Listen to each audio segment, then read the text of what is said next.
Bonjour, je suis Madame Koné, Kenana Kadi Ine Silue. Je suis la Head of Ressources de UBA. À la vie de tous les jours, je suis maman et tata de beaucoup d'enfants à qui je passe le bonjour. Je suis titulaire d'une maîtrise en gestion obtenue en 2005 à l'Université de Bamako. J'exerce le métier de gestionnaire RH depuis 14 années et j'ai eu beaucoup de chance. J'ai pu exercer ce métier-là dans 3 pays de la sous-région en plus de la Côte d'Ivoire et depuis le début de ma carrière, j'exerce dans le secteur bancaire. Depuis avril 2020, en ma qualité de directrice des ressources de UBA Côte d'Ivoire, je supervise les équipes des ressources humaines et des moyens généraux. Alors, par ressources, il faut entendre ressources matérielles et physiques et ressources humaines. Ces 2 ressources sont très importantes dans la stratégie de UBA qui a de grandes ambitions en Côte d'Ivoire. Parmi ces ambitions, celle de devenir une banque systémique sur le marché ivoirien.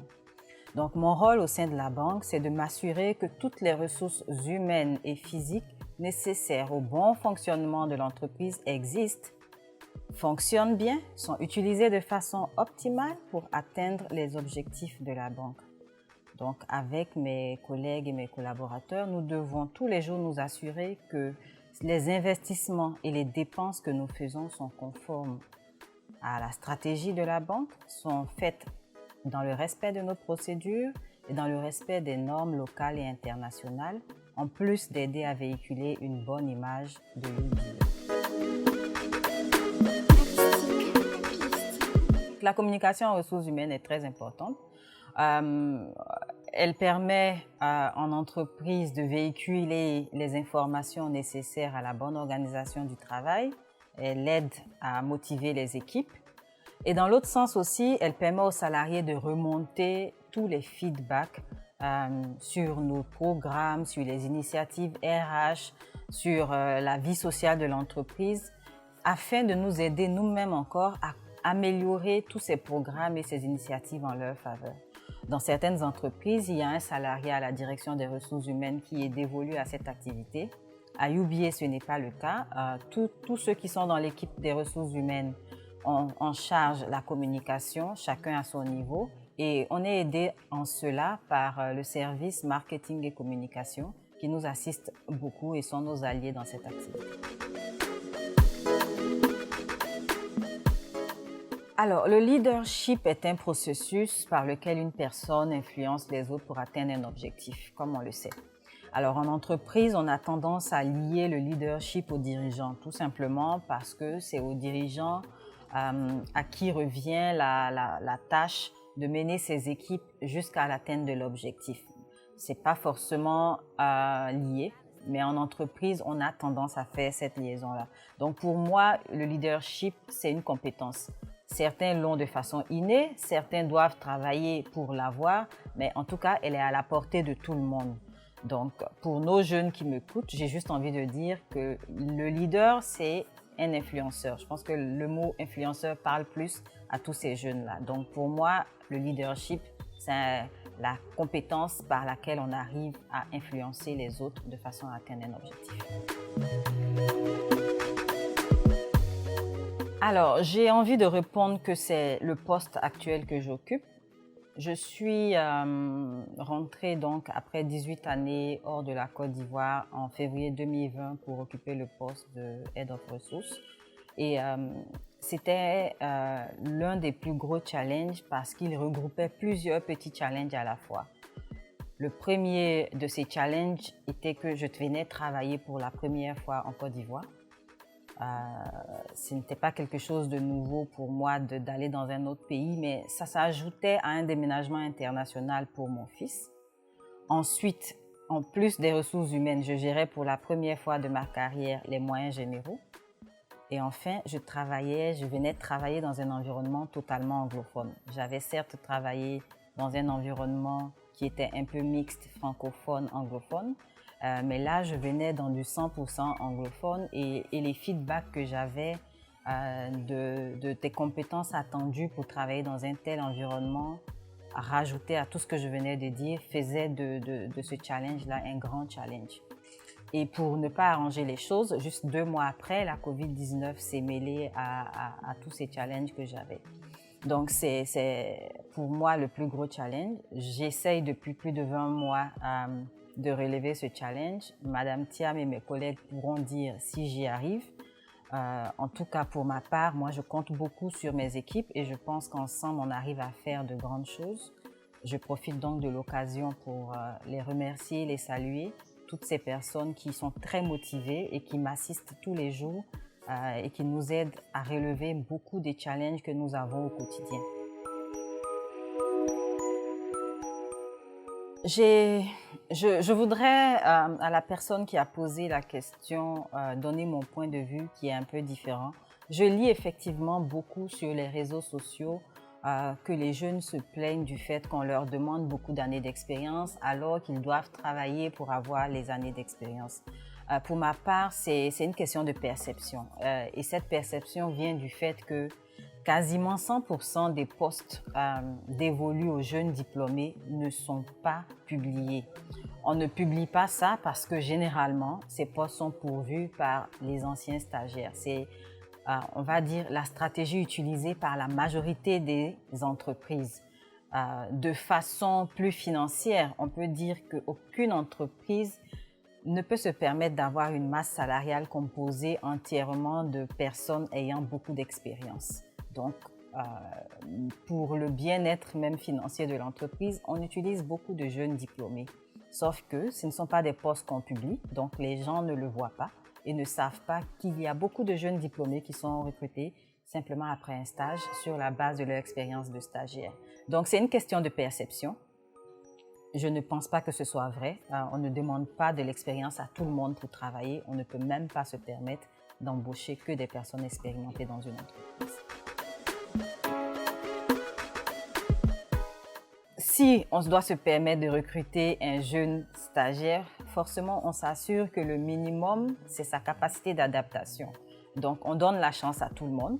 Et la théorie est parfois différente de la pratique. Et pour s'assurer que c'est vraiment un potentiel, ce n'est pas uniquement sur la base de ses résultats scolaires, c'est dans sa façon de se comporter quand il sera à son premier stage pré-embauche. Mais oui, effectivement, on donne la chance à tous les jeunes potentiels de pouvoir avoir leur premier emploi.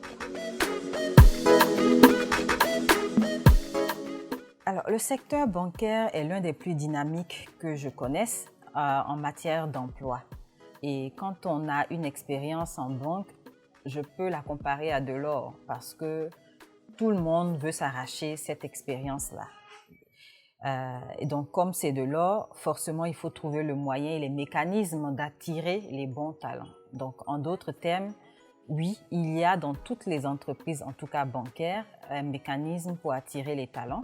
Et ce mécanisme-là s'appuie sur les piliers habituels qu'on connaît, c'est-à-dire la rémunération, la formation, la capacité d'avoir un plan de carrière, la capacité d'être formé quand on sera dans l'emploi. Donc oui, les banques particulièrement ont des systèmes pour attirer les jeunes talents. Alors, j'avoue que je ne me pose pas la question de cette façon-là. Moi, j'ai qu'une seule vie et dans cette vie-là, j'ai beaucoup de rôles. J'ai le rôle d'employé quand je suis avec mon patron, j'ai le rôle de responsable d'équipe quand je suis avec mes équipes, j'ai le rôle de maman quand je suis à la maison avec mon enfant, j'ai le rôle d'épouse, j'ai le rôle d'amie, j'ai le rôle d'enfant, de sœur, j'ai beaucoup de rôles. Alors donc, la question pour moi, c'est l'équilibre. Quel équilibre trouver? Quel est le bon référentiel pour ces équilibres-là? Parce que la vie est faite de changements. Donc, pour moi, il faut juste s'assurer qu'à n'importe quel moment, on est conscient des responsabilités qu'on a par rapport à tous ces rôles qu'on a à jouer, savoir le niveau d'engagement en fonction des réalités du moment qu'on va accorder à chacun de ces rôles. Je prends un exemple. Quand ton enfant est malade, tu es plus maman qu'employé. Si tu as une période au boulot où ça chauffe, tu es plus employé que par exemple maman. Et donc, Il y a des perturbations parce que Dieu merci, tous ces rôles ne sont pas sollicités en même temps, au même moment. Mais ça arrive parfois qu'on nous sollicite au même moment. On peut être en pleine période, on va dire, budgétaire au bureau pendant que l'enfant est malade. Dans ce cas-là, on s'appuie sur ces jokers, on s'appuie sur les personnes qu'on a dans notre réseau pour nous assister. J'essaie de ne pas jouer les Wonder Woman. On n'est pas des Wonder Woman. On apprend à s'appuyer sur sa famille, sur ses amis. Et on fait en sorte que ce petit moment de déséquilibre-là ne dure pas trop longtemps. Quand il doit trop durer parce que c'est indépendant de ta volonté, là, on fait appel aux priorités et on choisit. On fait un choix et on assume les conséquences. Je vais commencer sur le plan professionnel. Ma plus belle expérience a été mon expérience d'expatriation en Guinée-Bissau. L'opportunité est arrivée à un moment où j'en avais vraiment besoin et c'est l'occasion pour moi de rendre hommage à mon patron qui m'a beaucoup accompagnée dans ce chemin-là. Il a été donc, depuis ma première expérience, un vrai coach pour moi. Il m'a donné ma chance. Il m'a appris le métier de DRH, de gestionnaire des ressources humaines. Il m'a accompagnée tout au long de mes nombreuses expériences avec ses conseils. Il n'a pas hésité à m'exposer de la plus belle des manières quand il le fallait. Donc, c'est l'occasion pour moi de lui rendre hommage, ce qui me permet en même temps de parler de ma plus belle expérience sur le plan humain. C'était vraiment mon expérience au Mali. J'ai commencé la banque au Mali et j'ai su tomber dans un environnement où il y avait beaucoup de femmes fortes, qui m'a fait comprendre que le métier de la banque peut également être fait et très bien fait par des femmes. C'était l'une de mes plus belles expériences humaines. Je profite aussi donc pour saluer toutes ces mamans, ces tatas, ces amies, ces sœurs que j'ai pu avoir au Mali et remercier parce qu'elles m'ont éclairée et m'ont appris le leadership au féminin. Ce sujet à lui seul peut faire l'objet de tout un séminaire, comment décrocher son premier entretien. Et ça tombe bien, il a été déjà développé de plusieurs façons par plusieurs experts. On peut trouver donc tous ces contenus-là sur les réseaux sociaux. Moi j'ai juste un conseil à donner, c'est que si on n'arrive pas à décrocher un entretien, c'est qu'on n'a pas le bon CV. Et pour avoir le bon CV, il faut vraiment avoir une stratégie pour sortir du lot. Parce que moins on a d'expérience, plus c'est compliqué d'attirer l'œil du recruteur. Donc ça demande vraiment à chaque personne qui se retrouve dans cette situation de faire preuve de plus d'ingéniosité pour pouvoir avoir un CV qui sort du lot. Mon autre conseil, c'est de faire des recherches, de regarder ce que les autres font. J'ai moi-même l'habitude de googler, par exemple, CV HR junior ou HR senior. Je vois un peu ce qui est disponible, je regarde un peu ce qui moi-même attire mon attention, qui pourrait aussi attirer l'attention d'un recruteur. L'autre conseil que je peux donner aux jeunes, c'est de valoriser toutes les expériences qu'ils ont. D'aucuns pensent qu'il faut uniquement mettre sur le CV les expériences formelles dans une entreprise formelle. Non, les expériences communautaires, les expériences dans le privé. Je vais prendre mon exemple. Ma première expérience, je l'ai eue grâce à une expérience communautaire. J'étais membre de la jeune chambre économique junior, donc des jeunes à l'université. Et j'ai appris donc dans ce rôle communautaire-là comment monter un plan de formation, comment chercher les formateurs, comment organiser sa formation de bout en bout jusqu'à la partie pratique, comment faire en sorte que la formation soit connue, comment faire la publicité autour de la formation. Et c'est cette expérience-là qui m'a permis, entre autres, de pouvoir avoir mon premier emploi dans les ressources humaines et dans la formation. Alors, ce conseil ne s'adapte pas seulement aux femmes, il s'adapte à tous ceux qui sont dans sa situation. C'est important d'avoir un plan qui peut être modulé en fonction des réalités qu'on trouve sur le chemin, mais on nous a tous appris qu'on ne peut pas poursuivre deux lièvres à la fois. Donc, c'est bon d'avoir un plan avant même la fin de ses études. Quand on a un plan, on met toute son énergie on met toute son expérience à avoir la réalisation de ce plan-là. Donc, c'est quelque chose qui manque beaucoup aux jeunes. On arrive jusqu'à la fin de son cursus scolaire, on n'a pas de plan. Quelle est la prochaine étape après le master? C'est important donc pour cette jeune fille d'avoir un plan, de donc suivre les étapes qu'elle se donne pour l'atteinte de la réalisation de son plan et surtout de se préparer pour avoir sa première occasion. Parce qu'il n'y a rien de plus dommage que quand on a enfin l'opportunité d'avoir sa première, on va dire sa chance, quand on lui donne enfin sa chance, qu'on ne soit pas prêt. Et malheureusement, beaucoup de jeunes aujourd'hui arrivent dans le monde de l'emploi sans savoir quels sont les comportements et les attitudes à avoir en entreprise. Et ça leur est préjudiciable malheureusement pour la suite de leur carrière. Donc c'est important d'avoir un plan, c'est important de suivre ce plan, c'est important de s'adapter si malheureusement le plan ne se déroule pas comme on veut, avoir un deuxième plan. Et ensuite, c'est important de se préparer pour la vie en entreprise pour que dès qu'on te donne ta chance, tu puisses impacter positivement pour donner beaucoup plus de chances à ton stage de finir en emploi. Mon mot de fin, c'est déjà un mot de remerciement à UBA pour cette opportunité qu'il me donne de pouvoir prendre la parole, parler de moi, parler de mon métier. C'est également un mot d'encouragement à tous ces jeunes qui se battent aujourd'hui pour se faire une place au soleil.